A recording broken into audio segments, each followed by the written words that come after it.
Selikhetha ngamandla manje igumbhedlela inkosi enkulu ukubhombela isitima samampondo babamkhulu phakathi. Amen. Sesidlulile kuwo umgubho wopopayi baseRoma abayizithwalo zabo zokuthi bephumelele bese kuhlatshwa thina ukuze igazi lethu lilekelele kulezi zithwalo zabo ukuze bona beqhubeke njalo behlale phezulu. Ake sibheke eyethu imigubho ukuthi yayime kanjani kwaZulu. Siphinde sibheke nokuthi kwakwenzakalani ngalezi zikhathi zonyaka ezweni lakithi. Phela kusukela kuyo impi yasesandlwane eyayingo-22 January 1879 esike sakhuluma ngayo, eyalandelwa yimpi yaseshiyane nayo eyingawo umhlaka 22 January kodwa eyaqala ebusuku yaze yayophela ngomhlaka 23 January. Kwabuye kwalandela phela ezinye izimpi njengayo impi yaseNtombe eyabakhona ngomhlaka 12 March 1879 eyayiholwa uye umbilini kaMswati beshaya amaNgisi ayenza umgqiqo ngezinqola zawo bezungeza uZulu. Kwase kuthi ngomhlaka 28 March 1879 lona esisuka kuye bese kade sigubha ngawo ihlambo lakomunye umuzi. Lapha kithi ngalolu suku kwabulawa amaZulu amaningi empini yaseHlobane eyayiholwa inkosi uMnyamana kaNgqengelele evimba phela amaNgisi efuna ukuya esigodlweni. Ondini phela eyoqotha imbokodo nesisekelo. Yilapho phela babesenikezwe isibhamu esiwumshini oyishintshayo, i-Gatling gun, benikezwa uye phela umbhishobhi wamaweseli waseMelika, okwenza ukuthi uZulu ahluleke ngenxa yalesi sibhamu salo mbhishobhi. Kuyimanje sibheke empini yaseGingindlovu eyayingomhlaka 2 April kuwo futhi u-1879 lapho kwasala khona futhi obabamkhulu bakho abaningi abangaze belanda kuze kube namhlanje. Kodwa uhamba udla izimbuzi zasemzini yabantu enza amahlambo ogudi ama-Easter phela. Izophinde ilandelwe yimpi yaseshowe eyayingomhlaka 3 April 1879. Nakhona lapho kwafa obabamkhulu bethu abaningi kakhulu ngaso isibhamu esikhulu sombhishobhi ayesitshale kulo lonke izwe lakwaZulu ukuthi sizoqeda uZulu. Sizobe sesivala-ke ngayo impi eyaqopha umlando, yaqotha imbokodo nesisekelo kwaZulu eyaba ngomhlaka 4 July 1879, impi yasoLunde, okuyiyona eyaba nesihluku esikhulu kunazo zonke izimpi ezake zaba khona kwaZulu. Sibulawa ngamaNgisi esivalele phakathi esigodlweni oLundi maqede asishisa, kwashushumbiswa inkosi yethu yayohlala ehlathini. Lapho acasha khona kuleli hlathi laseNgome kusukela ngawo umhlaka 4 July kwaze kwayoshaya umhlaka 28 August lapho abanjwa khona kuwo umuzi wakwaMboyisi. Waboshwa wahlala iminyaka emithathu eSt Helena, wabuye wathunyelwa eLondon kuye uQueen ngo-1882 4 August. Wahlangana noQueen ngomhlaka 14 August 1882 wabe esebuyela ekhaya ngoJanuwari 1883. Usuku alwaziwa ngoba phela yayinyenya inkosi ngesikhathi ibuya bayibona isikhona. Kwase kuthi ngoJulayi kwaqubuka impi kaZibhebhu ihlasela uLundi lena bekade sikhuluma ngayo manje. Yizo zonke izinsuku ezibalulekile kakhulu kuleli zwe lakithi njengoba sinaka amaqhawe ezitha zethu ngalolu hlobo. Phela ngokuyena uKing Leopold umsebenzi wakhe wonke lona ayewubhalwe kuleya ncwadi. Imiphumela yayo iyabonakala kuyimanje. Ngoba ngesikhathi kulethwe lokukholwa kulethwa ngabelungu lelizwe, wayibhalile kuleya ncwadi yakhe ukuthi benze bekhohlwe ngisho amaqhawe abo. Njengoba kukhohlwe kwaze kwakhohlwa ngisho wona amakhosi uqobo lwawo. Ngalezi nsuku ezibuhlungu kangaka ezake zaba khona emhlabeni, kuthiwa sonke masidabukele insizwa ethile eyabethelwa ngezipikili.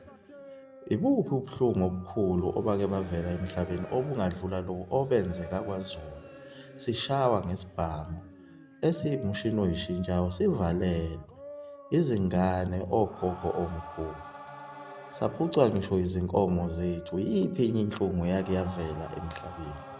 Kuboshwe amakhosi ethu, amanye ayenqunywa ngisho amakhanda enqunywa yiwo amangisi alethe le ndoda athi asiyidabukele. Phela lichazile kumgedlela ukuthi ngisho nawo amaqembu ezepolitiki aphethwe yiwo futhi lawo mangisi asibulala. Ingakho uhulumeni wethu zonke lezi zinsuku engikhuluma ngazo engavumi ukuthi makugujwe noma kuzilwe ngazo kuze kukhunjulwe, ngenxa yokuthi uphethwe yiwo phela lamangisi. Ingakho naye egqugqumezela ukuthi asiqhubeke sigubhe imigubho yezithixo ezafika nezitha zethu, njengoba kwaguqulwa ngisho usuku lweqhawe elikhulu, ilembe leqamanyamalembe. Leli phela kwakhula kuthiwa i-Shaka's Day, balishintsha kwathiwa i-Heritage Day, benzela ukuthi sikhohlwe kancane kancane yileli qhawe ekuthiwa ushaka. Izingane ezizalwe izolo yonke le nto kaziyazi ngenxa yokuthi zikhula nje kuthiwa i-Heritage Day.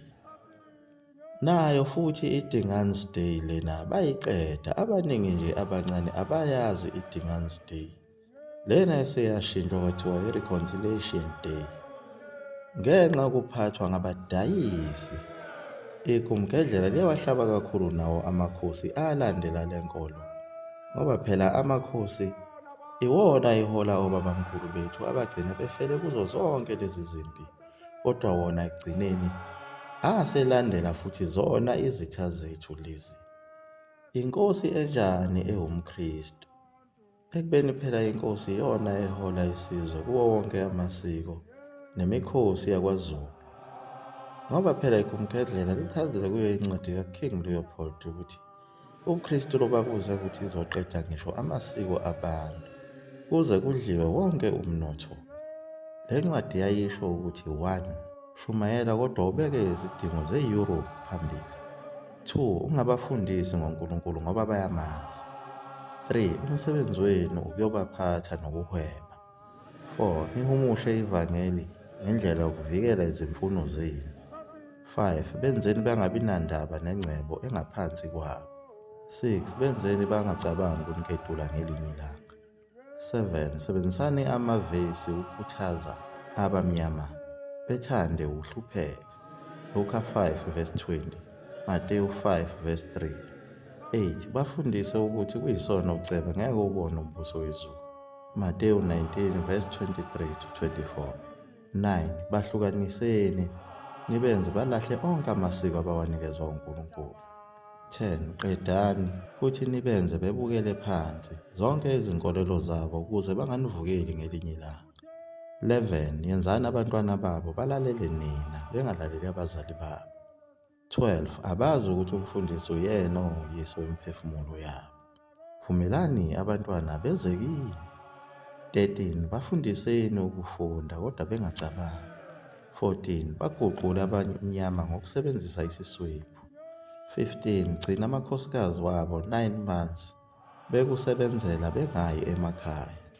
16. Baphoqe ukuthi bakukhokhele ngezinto ezingamagugu kubo. 17. Bakhokhise intela amasonto onke. 18. Sebenzisa imali ebekelwe izintandane ukwakha amabhizinisi azongenisa imali yase-Europe. 19. Benze bakhohlwe amaqhawe abo. 20. Ungamkhipheli isitulo uma ekuvakashele. 21. Ungalokothi umeme esidlweni sakusihlwa. Iyona-ke incwadi kaKing Leopold leyo eyaba umphumela omuhle kakhulu, ngoba namanje kusenjalo njengoba ibhalile uKing Leopold ukuthi akube njengalezi zinto ezenzakalayo. Eyayinikezwa abafundisi bakuqala ababemhlophe bezofundisa ezimishini e-Afrika. Kwase kubulawa abaprofethi abaningi ababekhona ababethunywe uNkulunkulu kuleli zwe ekungabhaliwe ngisho nangabo ezincwadini. Njengabo bakhona abaprofethi ababesemampondweni abagcina nabo bebulewe ngoba babeyisiphazamiso ngesikhathi kufakwa le nkosi. Liyagoqa lapho ekumgedlela. Mzulu amafutha ompofu 20 omnesuka phakathi. Amen.